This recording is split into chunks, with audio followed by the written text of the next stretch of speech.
Сәлеметсіздер ме балалар, қалдарыңыз қалай? Қазір бізде математика сабағы балалар. Математика сабағының басында мен сізге мындай сұрақ қойғым келеді балалар. Қазіргі еліміздің астанасы қай қала?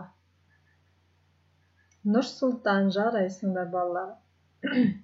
Міне балалар, біздің қазіргі таңдағы Нұр-Сұлтан қаласының бейнесі, яғни бәйтерек, мешіт, Ханшатыр секілді міне суреттерді көріп отырсыздар. Шағын ғана Астана туралы ақпарат беріп кетейін. Нұр-Сұлтан қаласы бұрынғы атаулар бірінші Ақмолинск болған, содан кейін Целиноград болған, содан кейін Ақмола болған екен. Содан кейін Астана, енді қазіргі таңда бұл қаланың аты Нұр-Сұлтан деп аталады екен балалар.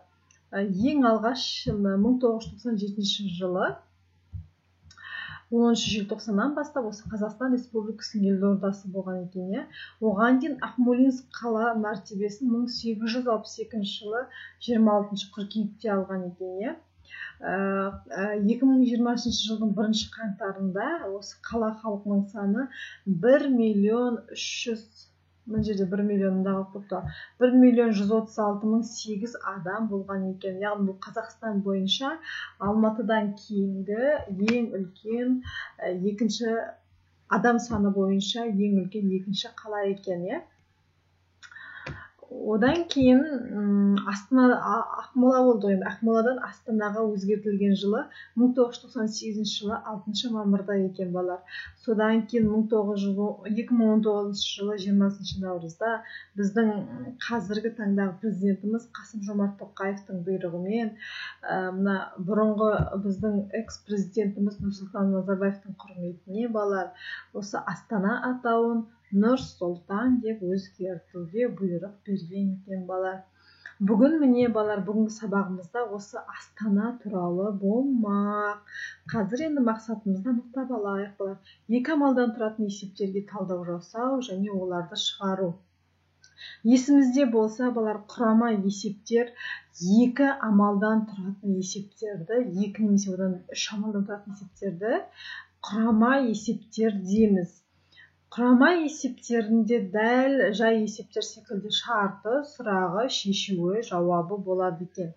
Талдау үшін не белгілі екен табамыз, не белгісіз екен табамыз, қалай табатын сұраймыз, шешуін табамыз, қорытынды жасаймыз екен. Дәл қазір сіздердің оқулықтарыңыздағы бірінші тапсырма 28 бетте. Сырым Астананың 36 фотосуретін басып шығарды. Ол 7 беттің әрқайсына 4 фотосуреттен орналастырды. Неше фотосурет қалды? Яғни бұл есептердің барлығы көбі біздің еліміздің Астанасы Нұр-Сұлтанға байланысты. Бұл жерде Астана деп жазылып тұрған себебі бұл кітап 2019 жылға дейін шығарылған кітап болғандықтан бұл жерде Астана деп жазылып тұр. Бірақ біздің қазіргі Астанамыз Нұр-Сұлтан екен, сіздер білесіздер. Яғни барлық көп есептердің барлығы осы Нұр-Сұлтанға байланысты екен. Енді осы есепке сай дискриптор есептерді талдайсыңдар. Олар үшін сұрақтарды пайдаланасыңдар. Есепте не белгілі, есепте не белгісіз, нені сұрайды, қалай табамыз, шешуі мен жауабын жазасыздар бала. Енді дәл қазір осы дискрипторды пайдалана отырып, мен мына А есебін шығарып көрсетемін. Дәл осылай қалған А есебін қалай шығарып көрсеттім, дәл осылай сіздер әсін, бұсын шығарып көріңіздер балалар өздеріңіз. Мысалы, мен қазір шартын оқып шығайын бірінші тағда.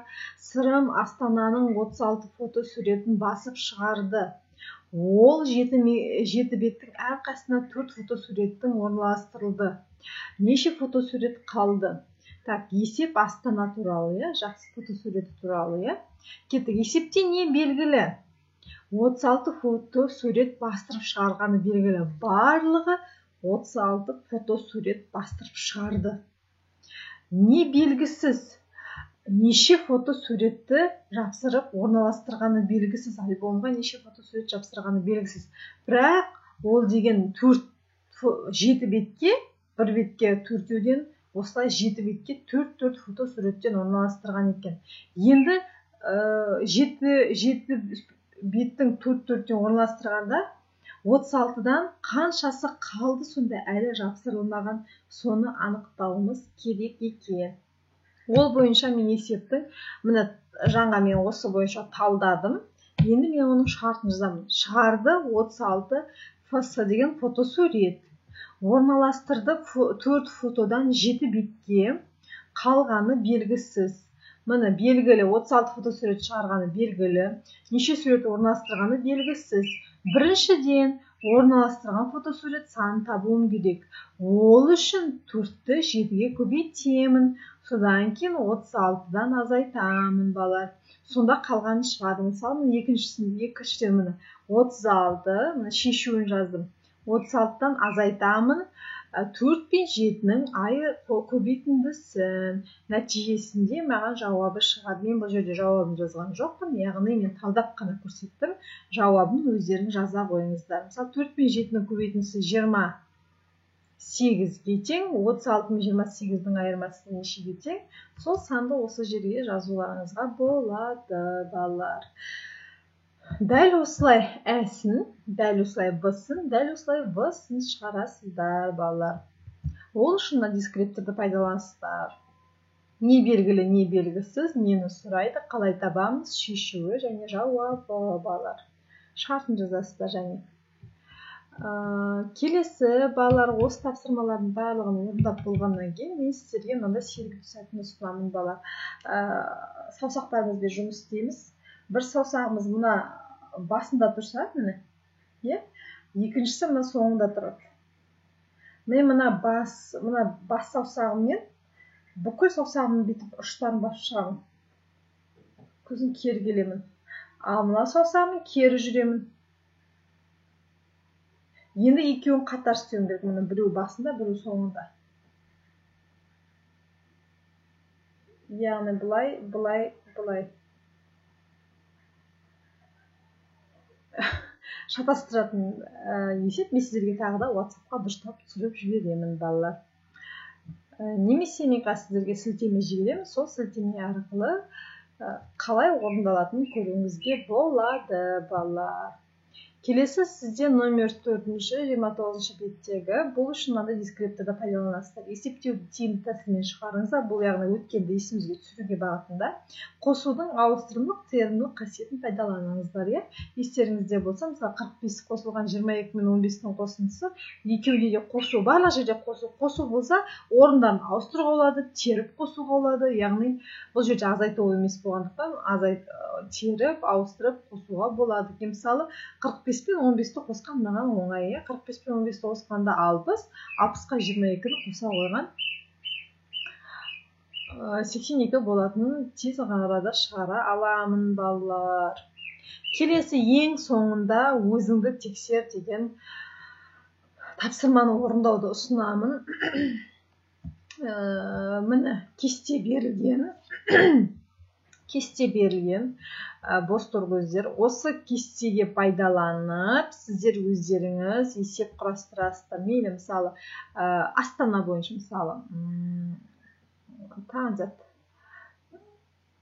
фотосурет болса, мысалы, туристер келді, мысалы, балалар осыншама келді, үлкендер осыншама белгісіз, бірақ балалардан мұншама есе артық деген секілді барлығы неше келді деп өздерің басырқын. Мен ұсынған нұсқанды пайдаланып болады, немесе өздеріңіз басқа бір нұсқаны шығаруларыңызға болады. Шартын жазып, сұрағын қойып, шешуін тауып, жауабын жазасыздар, балалар. Келесі, балалар, бүгінгі сабағымыздағы мақсатымыз екі амалмен тұратын есептерге талдау жасау және оларды шығару. Біз міне екі амалмен шығарылатын есептерді шығардық. Енді осы бойынша өздеріңізге талдау жасаңыздар. Осы екі амалдан тұратын есептерге талдау жасап және оларды шығара алдыңыздар ма? Ол шығарғанда қандай қиындық болды? Немесе оңай болды ма? Нені түсінбедіңіздер? Қай амалды орындай алмадыңыздар? Я болмаса өзіңді тексерді орындай алмадыңыздар ма? Барлығын толық маған WhatsApp-қа айтсаңыздар болады.